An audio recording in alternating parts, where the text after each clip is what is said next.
All right, guys, another Patreon month. And this one is spectacular. The album that just dropped today is The Captain and Me by the Doobie Brothers. And the movie we're hitting this month has been heavily requested, specifically from when we hit Mrs. Robinson from Simon & Garfunkel. It's going to be the 1967 film, The Graduate. Plus, we totally overhauled Patreon, adding a third single every month, so you guys are getting extra content if you're already on there, and new content if you're coming on, plus access to the hundreds of reactions, movies, and full albums. All that for less than a cup of coffee. Link in the description. We'll see you there. Hey guys, hope you're having a great day. It was a great life out here. So Friday. the crazy, I just was like so hyped when Andy told me what song we were doing. I am so excited for Joy Division for a few reasons. For one, all of my older cousins, shout out to Elizabeth and Emma and Daniel, all of my cousins, they all loved Joy Division. They all talked about it a bunch, and I never listened to it. But I also recognize that like One Unknown album with like the wavy thing. Yeah. That is super like present in pop culture. I think I recognize that too. So I've just never heard of them, and I always thought they were like a 90s or like 2000s band. I didn't realize they were from 1979. It was that album, that iconic one. Yeah, and this one that we're doing today is a single from 1980, Yeah. I think. Yeah, we did a poll recently, like a new wave kind of themed poll, and this one came on top. Yeah, so I'm just so freaking excited. I'm so excited, man. It's rubbing off on me. I'm also very excited. Cool. Cool. I think it's going to be a great time. What's the song title? Love Will Tear Us Apart? Yep. Awesome. All right, well, if you're not subscribed already, go ahead and subscribe. Thank you for being here on the Friday voting day, poll day. We're going to be watching it with you live if you're here at 12 p.m. Absolutely. And also go follow our Instagram. We're throwing some stuff out there. I think we're around like, how many people? Like 5,500 followers right now? Something like that. Let's get it up there. Let's get up to where we need to be. All right. With that being said, let's do the song.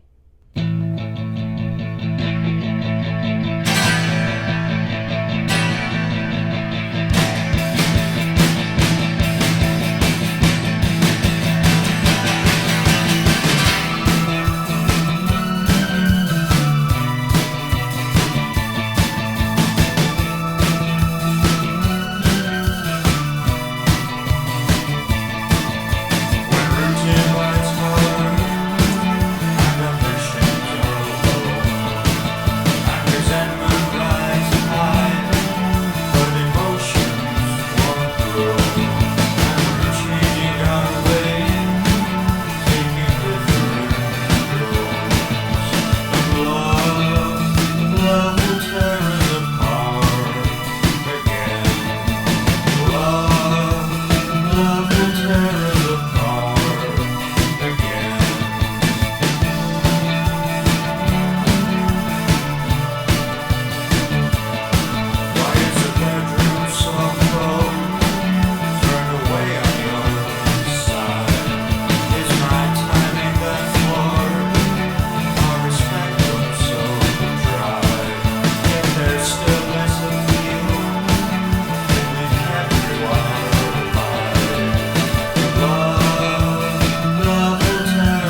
Great fade.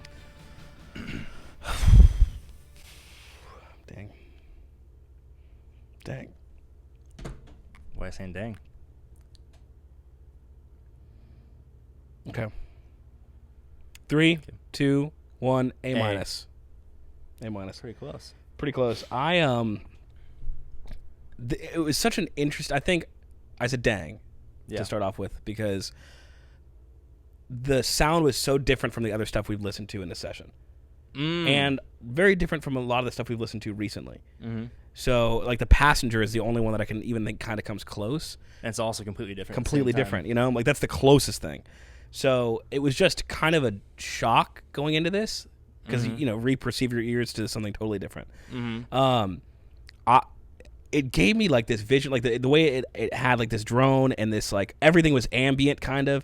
Even the hi-hat was so fast on the hi-hat that it ended up making it feel like it was just this droning hi-hat. Like, there were no individual hits. It was just this wash. Everything was so washy, which fit the mood, man. It made me feel like I was, like, this is not maybe accurate or not accurate at all. My total vision when I'm listening to this song is I'm a kid from, like, like, somewhere living in like New York or some other metropolitan city, and I have this like I'm 16 and I have this like girlfriend of mine that's in like a grade above me, and she's taking me to like have my first drink at like a bar or a nightclub. One you have to like walk down the steps of. It's late, it's foggy, like you got to go down there and you hear like loud music coming from beneath there. You go down the steps, right? It's cold outside, you got a jacket on, you walk downstairs, you've already pre-gamed a little bit. I'm thinking this pretty thoroughly, by the way. Yeah, I like it. So you pre-gamed a little bit, so you got a little bit of alcohol, you probably had shots with her in the car, you hated it but you wanted to take it like a man because, you know, she took it like a man. And so you walk down the steps, you get in here, the music's loud, it's pumping, and you're having drinks, and maybe you're a little inebriated off that, maybe something else. Maybe there's a mixture of things going on. I don't know, right? But all of a sudden, everything starts to become washy, and this is your inner monologue, is this voice you're hearing. And that was kind of my take on it. Tear us apart. Yeah. Interesting. It was like your thoughts in that moment at like 16 where you're with some girl that you really care about, and you're inebriated, and you're in this like big party scene or something, but downstairs it's kind of grungy. You like this is kind of like dissociated a little bit almost, where you're like there's so much happening around you, but you still yet feel like whoosh, like inside. Like you wake up in the morning thinking back and you're like, did I watch that in a movie or was that me? Yeah. So definitely feels like almost like numb in some kind of fashion, but part of that's probably because of the way he's pronunciating his words. Yeah. I could see also like someone in a similar age range, you know, suffering some kind of breakup, feeling really emotional about it, and like walking to school. It's not raining, but it's like also like very dim out, and you're just like walking to school, and you're just like listening to this, like in your headphones, and you're just like staring out the bus window, nodding as you walk, or in the bus window, yeah. But very ambient. I think that was a great word you used. Like definitely super atmospheric. So interesting when the song like first started to like develop itself like into kind of like the synths and things like that. It kind of reminded me almost like of Rush a little bit, like Subdivisions, very slightly. Not like a bunch, especially as the song progressed, but like that initial kind of like high energy, at least with the percussion and the synths, kind of gave me that vibe a little bit. Also, the vocal tone kind of reminded me a little bit of U2. What little U2 we've listened to. As sort of like the lower vocals, kind of storytelling, almost painting a picture of feelings versus painting a picture of like a moment. Yeah, I think I also begin to enjoy the song a lot more in the last like third of it or fourth of it. I don't know why, because I was feeling B+ for a hot second. I was like too. As we were into the song, and something about like, because I knew it was built around the atmosphere kind of from the jump when it developed itself, but like I was like, okay, cool. But it wasn't until like near the end when they kind of like added more percussive like elements or like support, and then some like guitar strums and just some different things. And there was no words. Like it was kind of just like sitting there like in that moment, and I was like, dang, I could really see this. And then also the fact that it came out in 1980 is really freaking cool. Yeah. Like how many people were making songs like this? It's I don't know, very very interesting. I could see how a lot of people could have gotten into this like as it came out. You know, especially if you're in that kind of demographic. I don't know. Really great song though. I'm glad. I think the A is good. Yeah, I think it was just really solid, Very really nice. interesting, and it makes me want to listen to more of them in a weird way. Like considering that I only gave it an A-, which is still really good for a song. Really good. Yeah. But it's just so different than what I normally listen to, and it makes me excited to hear it. So, thank you guys for being on this little journey with us. Let me know your thoughts in the comments. And with that being said, we'll catch you next video. Have a good one. All right, guys, you've been here before. You know what to do. There's a video right here that's going to be a suggested one. Click on it if you want to continue on YouTube, and if you want that exclusive premium content that is not safe for YouTube, you got to get it right there. Less than a cup of coffee. We'll see you.